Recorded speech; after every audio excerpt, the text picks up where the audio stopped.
Hello' friends, কি খবৰ? আজি বুজিছেনে, মোৰ পাতত দিয়া মাছ খাবলৈ মন গ'ল। সৰু মাছ পাতত দি খাম বুলি ভাবিছিলোঁ, কিন্তু মাছৱালাজনে নানিলেই। ডাঙৰ মাছকে লৈ ল'লোঁ, পিঠিয়া মাছ।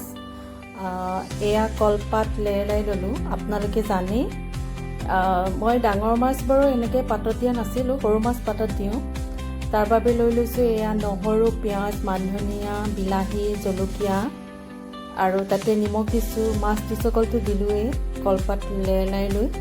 সেয়া দিলোঁ হালধি আৰু এয়া খৰিচা আৰু এয়া দিছোঁ মিঠাতেল।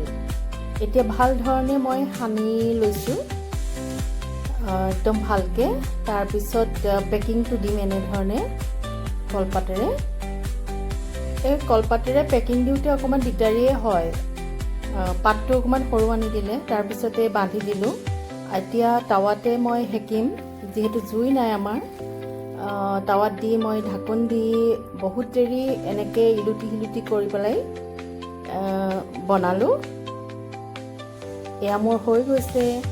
হোৱাৰ পিছত ঠাণ্ডা হোৱাৰ পিছত চুইছোঁ আকৌ দেই, বহুত দেৰি ৰাখি থ'লোঁ।